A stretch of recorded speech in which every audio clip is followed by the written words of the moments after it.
All right, it is now 10 o'clock, so we will go ahead and get started. I just want to say good morning, welcome. I'm so glad that y'all are here and are excited to learn Microsoft Teams.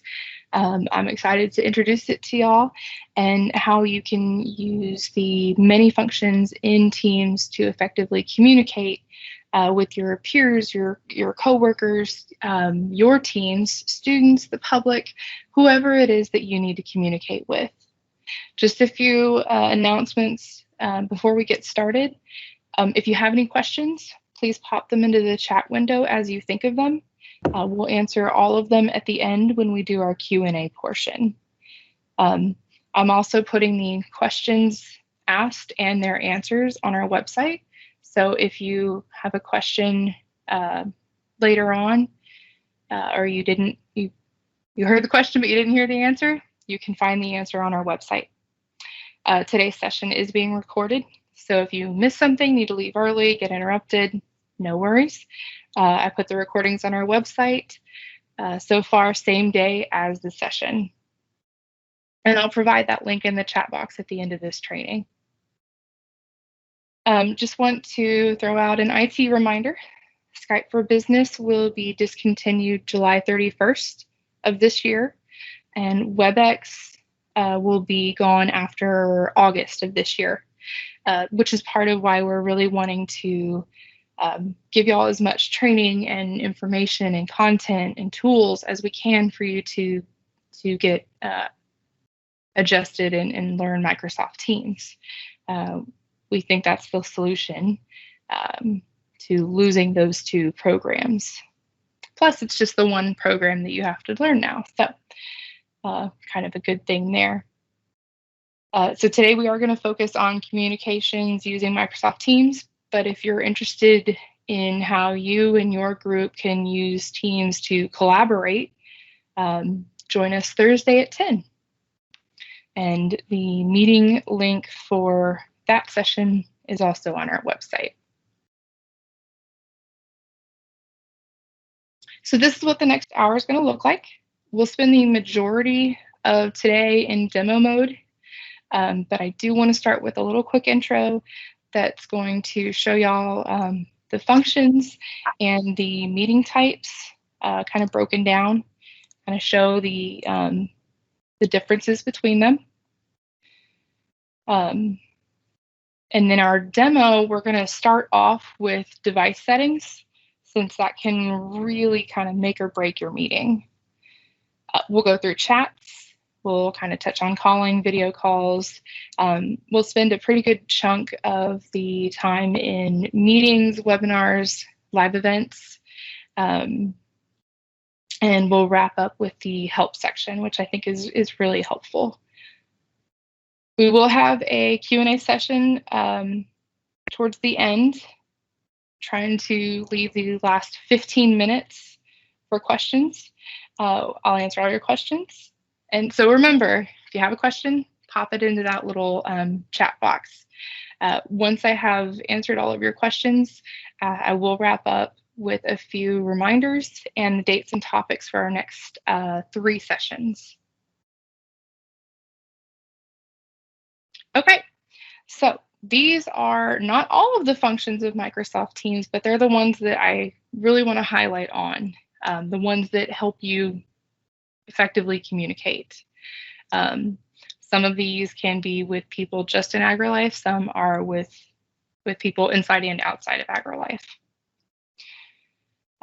One that's not up there is the Microsoft Phone service, which is an awesome feature, but since it is a separate service, I will not be including it in today's demo. I really want to focus on the capabilities that everyone with a AgriLife Microsoft license has currently or will post-migration.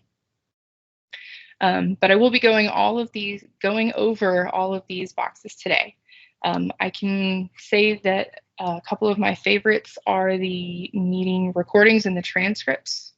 I spent a pretty big portion of yesterday adding the questions asked during previous sessions and their answers to our website, and the transcripts made that incredibly easy. Like I said, I'm going to break down the different types of meetings. And I think it's a little bit easier to do when you have a graphic like this where you can kind of see the differences as opposed to me kind of talking about it. I will show y'all the different screens related to these meetings during the demo though. So your scheduled meeting, which is what we are in right now, is pretty simple. It's pretty easy. There's no registration process required. You can schedule a meeting with folks outside of AgriLife. You don't actually have to even have a Microsoft account to attend. You just need to have the meeting link, which the organizer of the meeting will have to provide to you. It's that easy. You join by clicking the link shared with you. Attendees, like I said, don't have to be members of AgriLife. One of the things I'll point out on here is that you have to download an audience or attendance report, and I'll go over why that is different here in a minute. But a scheduled meeting can hold up to 300 participants. So our next one is a webinar, which they were just launched actually this year in April. But they loaded webinars up with a whole bunch of tools that help make it an effective platform. One thing is that they really are more of a kind of one-to-many format. So keep that in mind. It's pretty much one person speaking to an audience with not very much open dialogue going on. This is a great option if you're delivering a message or you're leading something, but not super great if you are looking for that conversation. This one does include a built-in registration form, but registration for webinars is not required. You have 3 options when you are setting up your registration. You can require registration for no one, for people in your organization, or for anybody that wants to attend. You can add custom questions to your form, which is pretty cool. If you're looking for specific data on your attendees, you can ask that in your form.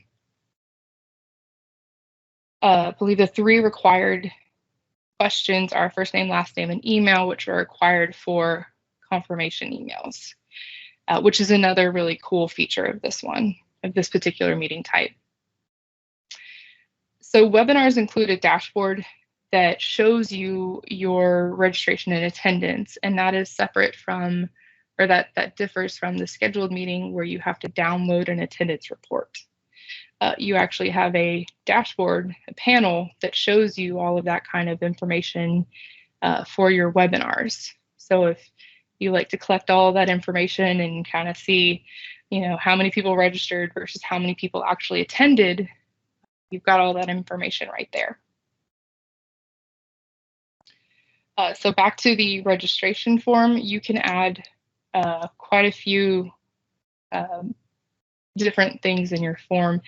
You can add logos, custom images, speaker bios. If you want your attendees to know a little bit about your presenters, you can absolutely add that kind of information. So one of the features that I noticed and really like about the webinar is that your registered attendees automatically get a confirmation email and a calendar appointment file, which they can add to their calendars when they register. And we've recently received some feedback asking us to add that option, some form of calendar plugin or notice that people can add to their calendars for these training sessions. So maybe down the road, I'll switch from scheduled meetings to webinars for all of these so we can have that function. The drawback there is that registration will have to be required, where now there is no registration. You can jump into this meeting at any time. The attendee experience is the same in scheduled meetings and in webinars. So from what y'all would see, it would look just about the same. The presenters have a little bit more control over attendee mics and cameras, and they can disable the chat if they need to. But from a presenting point, it's pretty similar to the scheduled meeting. The final one is the live event. Now, live events can be done two different ways. They can be done through Teams on your laptop, your computer, like you would do the webinar or the scheduled meeting. Or you can go the professional camera and sound setup, which would be the external device setup. So AgriLife Marketing and Communications has folks that are very knowledgeable and very dedicated in helping you get a live event with a professional equipment set up done. So if you'd like more information on that service, please go check out the Marketing and Communications website.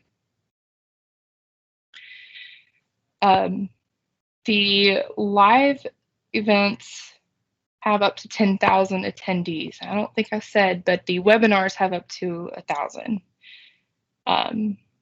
So just kind of keep those numbers. So scheduled teams, 300, webinar, 1,000 participants, live event up to 10,000. Now the live event setup is like a team scheduled meeting, except for the last step in the process, which is where you will select production options, who the recording will be available to. Where are you going to include captions? Are you going to include an engagement report? Do you want to include a Q&A session, which will allow your attendees to interact directly with your presenters or your panelists? And also, if you're going to be using Teams, or if you're going to be using that external device like the professional setup to share your content. Live events also have an additional role, which is the producer, who is like the host or the moderator of your event. This person is going to start and stop the events. They can share theirs or another presenter screen, and they can select the layout of the event.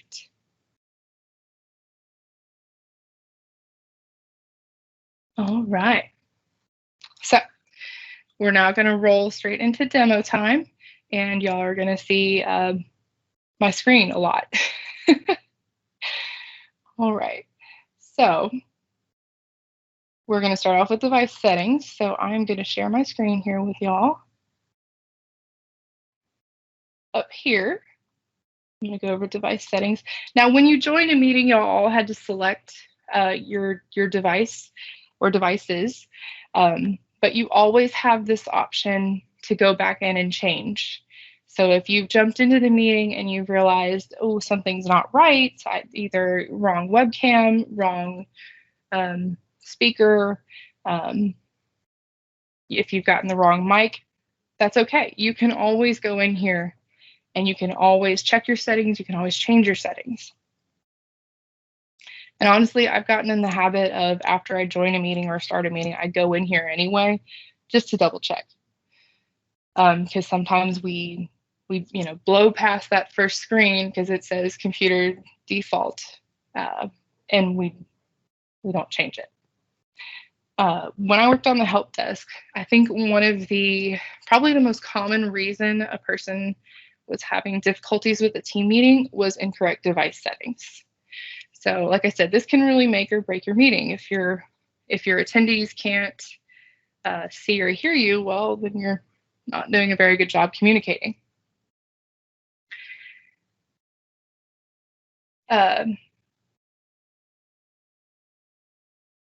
So right now I'm using a headset, which is what all of these options are.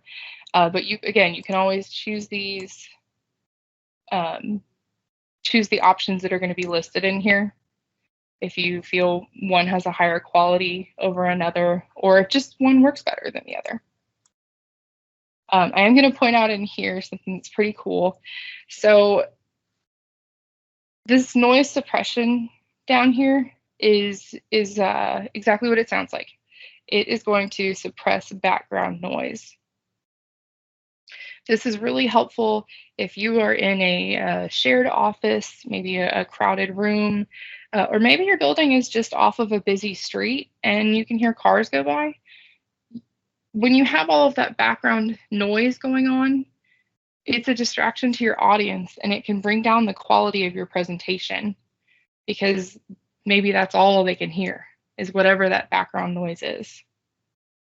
So this noise suppression is going to filter out that background sound. There are two levels. There's a high and a high and a low, sorry. You can turn it off, or what I usually leave it on, which is the default, is auto. And that allows the Teams app to decide what is the right level based on the noise that it is picking up. Okay? All right, so I'm going to move over to my other screen. All right. So y'all can now see my feed, and that's where I'm gonna start here. Your feed is a collection of reactions, of missed calls, voicemails. If you have the Microsoft phone service, that's where it's going to house your missed calls and voicemails, and any mentions at you. It's going to house app notifications. Like for me, I have live chat in here. If you go to our website and you start a live chat with us, we actually see your messages and we reply to you through Microsoft Teams. So those show up in our feed. This collection can be filtered. So I can go over here and I can click these little bars right here. And I can actually filter out or search basically for what I need to find. So let's say I'm looking for, I know Barry's mentioned me before. So I will if I search for Barry, I'll see all of the mentions or reactions to messages that he and I have shared. You can also go over here and it'll give you options. So you can go and look at just your unread unread messages, like I said, if anybody's mentioned you, replies, reactions. Again, if you have missed calls or voicemails using that Microsoft phone service, or your app notifications. And I'm going to go up here. So I'm going to go from here, from our feed here, over to just the search function, because it's a pretty intuitive little device here, and I use it frequently because I frequently forget what I name things. So I can search by file, by person, or even by phrases in chat. So I'm going to search for communication, and I can actually find not only different people in chats and Teams, I can actually find files in here, which I think is so helpful. And we'll touch kind of more on that on Thursday. I can search for people. If I have just this super long list down here and I don't, oops, if I could spell Kirk, that's not embarrassing. If I have just this super long list of chats and I'm looking for one specific person, I can go and just search their name and I can find our chat. Super easy. And then probably the most useful search function here is I can search for phrases that I know I've said in chats. So Jill and I were talking about something that we needed to figure out if it needed to go on our website or not yesterday. And I can go up here and I can search a phrase that was said in our chat here, and it'll actually find the beginning of that chain, And I can see whether or not we decided we needed to add something or what was the final result of that conversation. So chats can be one-on-one, like this one right here. They can be groups that you create. They can be entire channels. They can be entire teams. And they can be started a few different ways. I'm going to close out of this right here. Go back over to activity. So I can click on the new chat panel. There it is. Sorry about that. I clicked the wrong button. I can click this new chat panel right here, which will open a new blank chat that I can go and add people to, or I can search for somebody. Let's see, someone I haven't actually talked to in here. There we go. Or I can search for someone and it'll pull up a chat window with them. Now, they won't be notified, they won't know that I have done this until I send a message to them. So kind of keep that in mind. You can add up to 250 people in a group chat. For today, I'm going to stick with 2 people plus myself. All right. So I'm going to add Jill, and I'm going to add Casey. So I can go in here and I can name this this chat. Let's say we're on the first call team. So I can actually name it and organize my chats based on topics, on conversations. And in this case, I'm using members from first call. Okay. So down in here, we have a whole bunch of different options of ways I can send things and just things that I can send. We've got just a plain unformatted text. I can go in and I can add some formats. I can add some delivery options if it's urgent or if it's just important. Kind of changes the delivery method of the message here. I can add attachments. I've got emojis, I've got GIFs in here, which are another way of communicating. Stickers, I can add all sorts of different things in here. And I encourage you after we're done today to go in here and just kind of click around and see if there's anything in here that interests you, or see if there's anything that you think that you're going to want to use more often. So I'm going to go ahead and I will send my message here. Anytime you need to send the message, you're just going to click this little airplane right here. All right.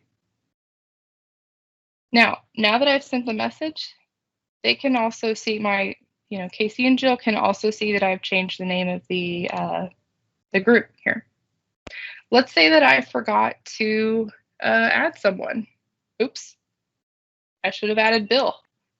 I can always go over here to this little participant icon, which will always have the current number of members.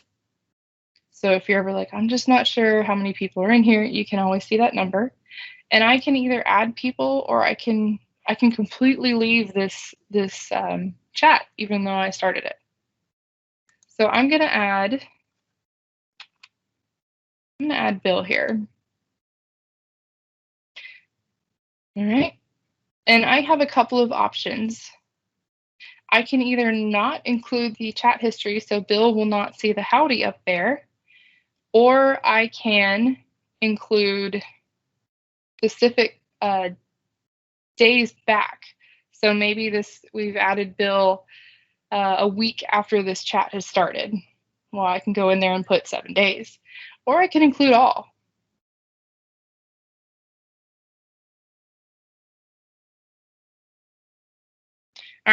So I mentioned mentions earlier. Now what that means is it's going to kind of alert whoever you're about to mention that they have a message specific to them. So what I'm going to do is I'm going to hit this little button right here. And then I can actually go in and just click on Bill's name.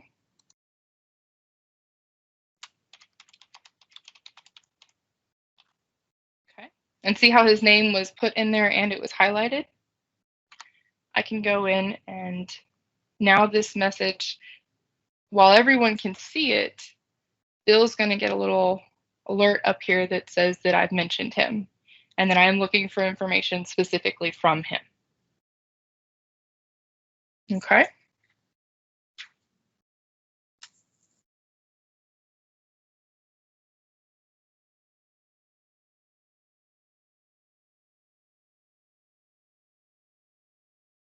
Okay.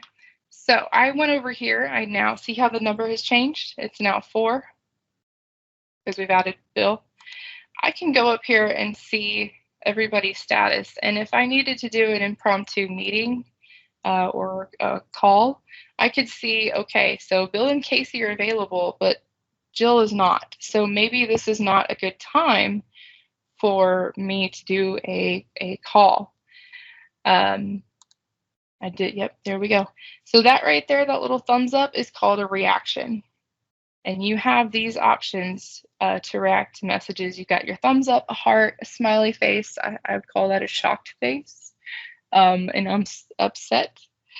And I believe if you hover over them, they'll tell you exactly, yeah, they'll tell you exactly what they are supposed to be. But so Bill reacted to that message. Okay, so back up here. So if I needed to do an impromptu call or meeting, I could directly from this chat. I could go in here and I could select a video call or I could, select audio call. And we could actually meet. Now, I'm not going to do that because that will boot us out of our session, and that wouldn't be a very good demo.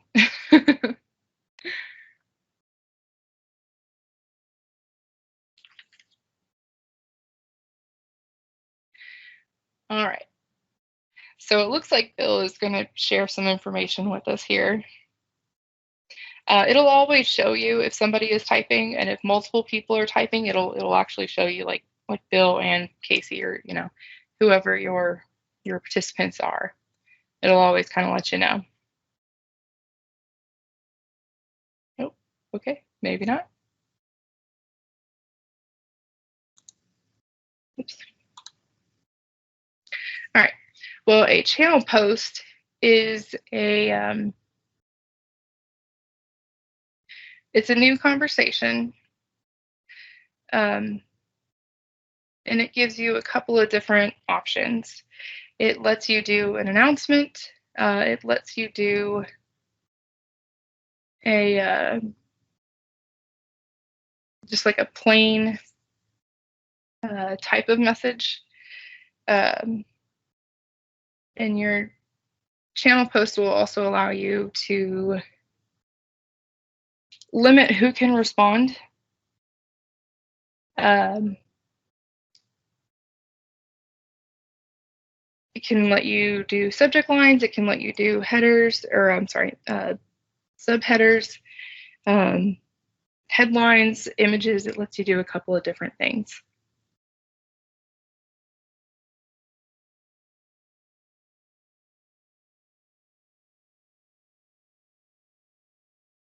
Okay. So it's still going. There we go.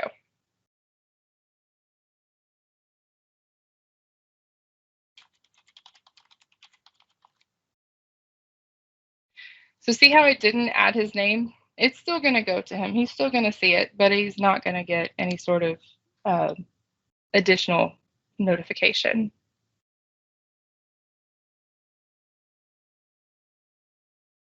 All right, speaking of notifications, Teams gives you a whole bunch of different options in how you get notified of things.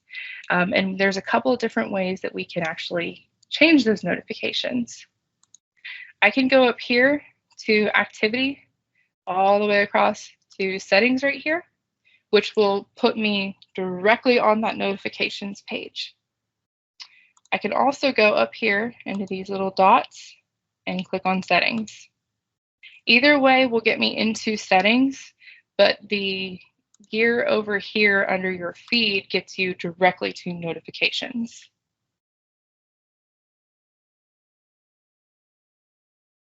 So I have mine set to all activity. I want to be notified of literally anything that happens in Teams, in any of my teams.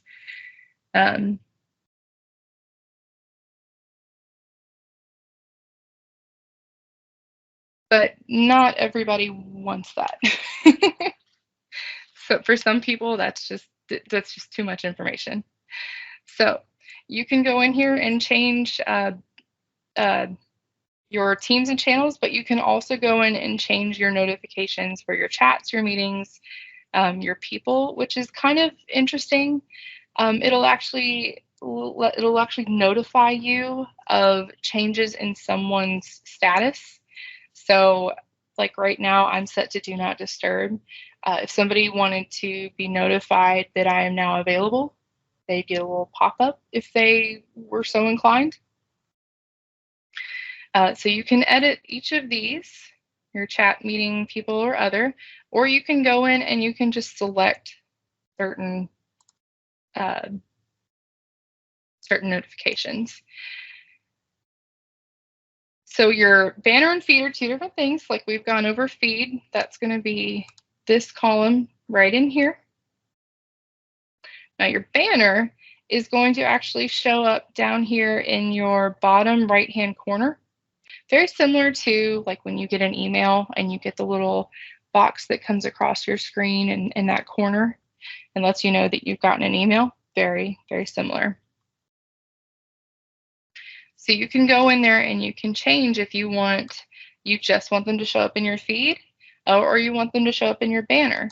Some of these you can actually go in and tell it, I don't want any notification. So like your likes and reactions right here, you can go in and turn it off. If somebody likes or reacts to my message, great. I don't want to be notified. I only want to be notified if they've replied or they've mentioned me. Okay. Or again, you can go in here and you can change individual like function settings.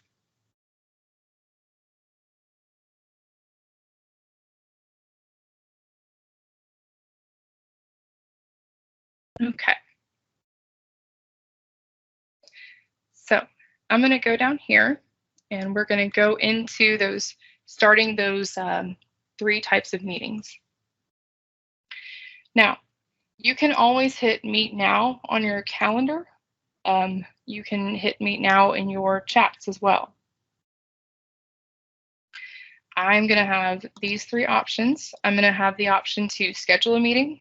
I'm going to have the option to do a webinar, and I'm going to have an option to do a live event.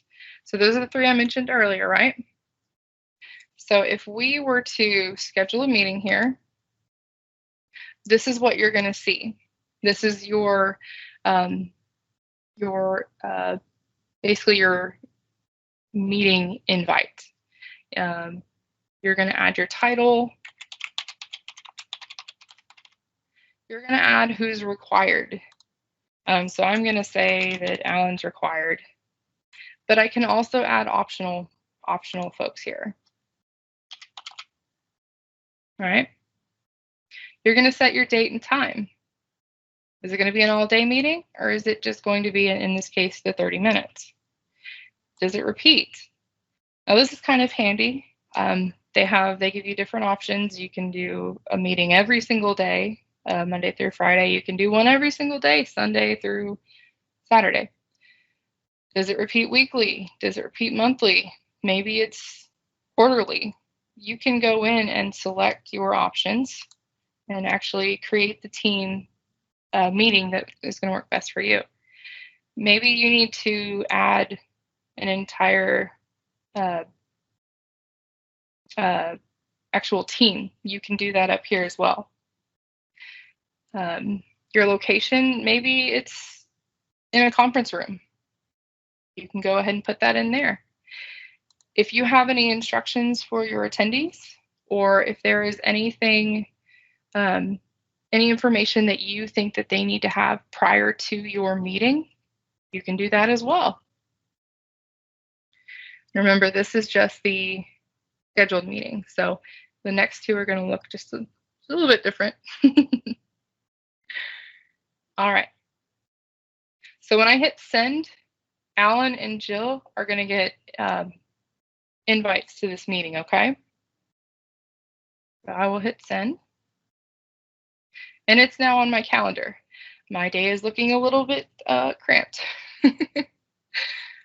But it's on your calendar.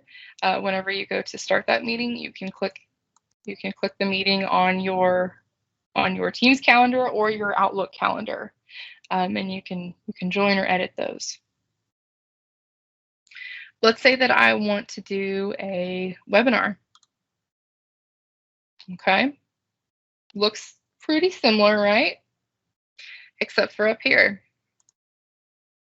We've got our require registration. Like I said earlier, you can require it for no one, but you're not going to get all of the benefits that you would if you had required for your attendees, whether they be people in your organization or for just whoever is attending your webinar. Okay. So all of this is going to be the same. Your title, this one is going to tell you presenters instead of attendees, since your registration form is going to collect your attendees. So right here, you'll just need to put in your presenters. Same thing, you're going to add location, you're going to add your time, any information that you want your attendees to have or to know prior to the meeting, you'll put in here. And then if you want to make any changes to your registration form, you can do so. You can click up here. And this is where you're going to change you're going to do your customizing. You can put, excuse me, you can put an image over there in this little kind of header thing, make it a nice, customized, professional looking event. You can go in and, like I said, first name, last name, email. Those are the 3 standard required. You cannot remove those, but you can add fields. They have some that are already listed for you. If you were maybe trying to gather how many of your participants were local, or if you're trying to gather if they are in the same, there we go, there it is, industry. If they're in the same industry as you, or if you're just trying to gather where they're from. The custom question, you're going to get 2 options. You're going to get an input and you're going to get a choice, meaning a radio button or like a multiple choice question. And the input is just a text. You can ask a question and have them answer it. So maybe if you're doing a Teams meeting with A&M students, but not necessarily students that are in your department, you could actually ask what their major was to see where everybody's coming from. So the speakers down here, like I said, I think I said that earlier, you can add a speaker bio. So if you want your attendees to know some background information on your presenters, you can add it. Make it look all sorts of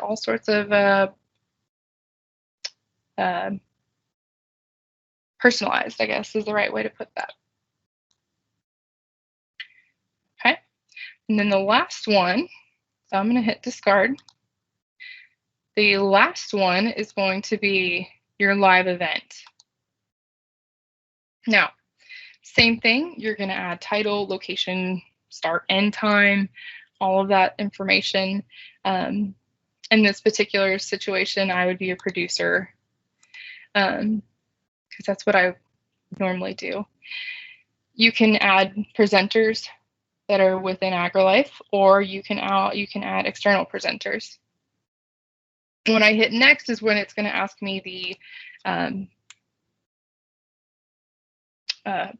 production questions. So, and I'm going to leave, let's do tomorrow. Okay. I'm going to hit next. It's going to ask me kind of who can kind of attend here. If we do an organization-wide one that we just want AgriLife folks, they'll be required to sign into Teams. And it tells you kind of like this one, no sign-in would be required. And if you did people in groups, that would be only the people that you specified. Like I mentioned earlier, you'll be able to choose either Teams, which is where you would be presenting the meeting through your laptop, your desktop, your computer. If you were going to go the professional equipment route, you would select this external app or device. Okay. Now these options, again, you'll decide. Do you want to add captions? Do you want to add that engagement report? Do you want to add the Q&A session? All up to you. Okay. And then this one is actually, so this piece is not in the other two. You actually have the option of providing a technical support link. So your attendees, if they're having trouble joining a meeting, then they can go to whatever link is provided. And I believe that our first call help one is the default one. It's put in for all of them. Okay. Then you'll just hit schedule. Same thing, it's going to go on your calendar, just like the others. Okay. I'm going to hit close on that. All right. And then the last two things I want to cover are what happens after your meeting. So recordings and transcripts. Recordings are always going to go to your OneDrive, to a designated, it's a parent folder in your OneDrive called recordings. Okay. So every single meeting that gets recorded, Teams is automatically going to put them into this folder. They used to put them into Stream, but now we put them into OneDrive, and it's very helpful because it does it automatically. You don't have to think about it. You don't have to, excuse me, you don't have to worry about, did I forget to end the meeting? Did I forget to end the recording? Did it not record? It's all good. If you hit record at the beginning of the meeting, it's gonna come up in here. Okay. Transcripts. Like I said, one of my favorite tools. Now you have to turn transcripts on at the beginning of the meeting, and I'll show you that here in a second. But transcripts are really awesome. Teams actually does the transcripts with timing. So if you're uploading something to YouTube, it'll actually ask you if your transcripts include timing or not, because that it speeds up the entire upload process. Because then you're not waiting on YouTube to kind of adjust. Okay, but so this one is the actual. This is the actual transcript from our file collaboration in the cloud training from last week, and it'll actually show you. So Alan was our presenter for that one. It'll actually recognize him and actually show you he's the one that spoke for the majority of the time. We come down here into questions here, and there are a lot of them. I think I went too far. Really should have highlighted that. That would have been very helpful. Well, it'll show you where other folks that have been recognized. It'll show you their name in here, so it's not just Alan the entire time. Okay. The very last thing, and I'm running over a little bit here, very last thing is this help section right here. This is so helpful. And I know that's kind of redundant because it's the help section, but they always have this section called What's New. And you can see what changes have been made, what they are doing, how they are updating teams. So you can kind of keep on the ball about that. It'll always have links to things. So it'll always have links to trainings on new features. It's also got, oops, I clicked apps. Right here, there is a training section that has, and it's got videos, it's got documents, it's got different types of training tools to help you learn. They've done a really awesome job of kind of covering all the bases of getting y'all used to using Teams. Okay. All right, so I am going to stop this screen and go over back into my PowerPoint. Okay. And we have reached the question portion. So let's see here. Have y'all put questions in here? Yes. Okay. Okay. So the dates for the discontinued programs, so Skype for Business will be July 31st. WebEx will be gone August 31st. Okay. How do I disable chat notifications without missing Teams calls notifications? Okay, so Dana, you can actually go in to those notifications, and there is a section that is just for chat. And you can go in there and change those settings specifically to chats. They will not affect your calls. Calendar files are very, thank you, Mary. I'm sorry. So the events professional services team, not the Marcom team, is the one that handles the Teams live and webinar events. Choice, Microsoft. Okay. Okay, Patty, I'm very sorry. I just noticed your message, but this meeting is recorded, and it will be posted on the website this afternoon. So what you missed, you can go back and rewatch. Okay. Okay. Thank you, Sylvia. I'm glad you think Teams is great. Most of IT we kind of live in Teams. And it's come a long way in the past couple of years. Okay. Is your team's calendar visible to others? Your team calendar is visible to members of your team. Miss Bonita. Okay. Do you have to go to the calendar tab to schedule a meeting every time? Also, will scheduling a meeting automatically add it to others' attendees' team's calendars? So you can schedule a meeting in Outlook, a Teams meeting in Outlook. There is actually a button that shows you, or that is new Teams meeting, if that's what you're talking about. If you want to do a meeting like an impromptu one, you can click Meet Now in your chats. Okay. Will scheduling a meeting automatically add it to others' attendees' team calendars? It will send them an invite. Okay, about their Outlook. Yes, it'll show up on their Outlook calendars as well. When they accept that invite, it will go on their calendar. Yeah, and like Alan said, it's the same calendar. James, yes, when you schedule a meeting, yes, you can actually get a link from that meeting creation that you can send in an email. So okay.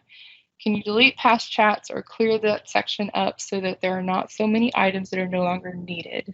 Yes, Tammy. There is there are 3 dots next to every chat, and if you click on those 3 dots, it'll show you a trash can icon with discard. Sometimes my navigation bar at the top disappears. How can I get that back during a meeting? Your navigation bar. So Deborah, I guess your navigation bar during a meeting. I guess I would need to figure out which bar you're talking about. If you're talking about the one where if you're in presentation mode and it shows you kind of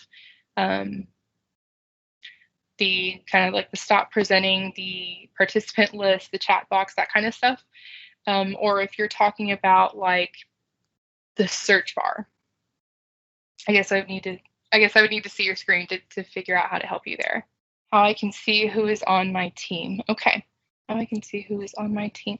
So, Miss Benita, I guess I would need to know, are you talking about your like a group chat, or you're talking about who is in your actual team? Because to find that out, here, I'll show my screen here. To find out who is actually in your team, you would click the Teams icon right here. You would go find whichever team you're looking for. You'd click these three dots right here, and you should be able to at least see Manage Team, if that's right. And it'll show you the members down here. Okay. Okay.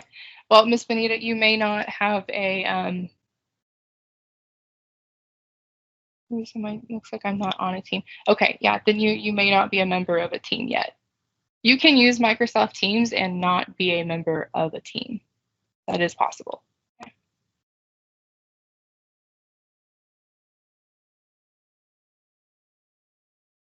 Okay, did I get everybody there?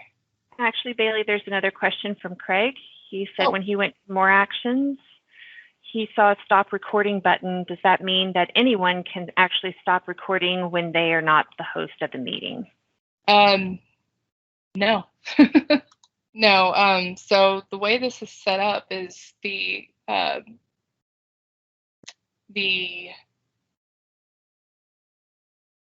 presenter, the host, is the one who starts the recording. So if you started your own recording, then you could stop it. Okay, do we have any others? Oh. Yeah, there's still a few coming in chat. Okay.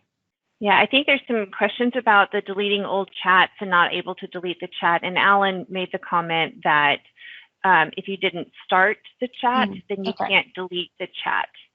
And most likely, I would assume Madison's question about she has access to a button that says remove member. I have a feeling that's sort of like the stop recording. Unless you're the host, you probably can't really remove a member from the session. Correct. That should be grayed out. Okay. Do we have any others? No? Correct. Okay. Then I will run through our reminders and future session dates here. Just a reminder, if you ever need assistance, you can reach AIT using the methods on the screen. You can go to firstcallhelp.tamu.edu. You can email us, call us, chat with us, or send a ticket requesting support. Links for all of those methods of support are always found in the footer on any page on our site, or by clicking Contact AgriLife IT up in the top. Okay, and then our future sessions. Last thing, we're going to do collaboration in Microsoft Teams. We're going to look at, how to work with files in Teams with multiple people. That's going to be this coming Thursday. Next week, we're going to look at mobile devices in Office 365. And that's going to feature, that's going to be led by Alan. And then next Thursday is going to be our AgriLife Technology Store. We're going to look at TechBuy, our AgriLife Technology Store, and what you can get in there, the benefits of going through there, and just kind of make it look real good. All right. Okay. It is exactly 11. So if there are no further questions, then I will hopefully see y'all Thursday. All right. Bye.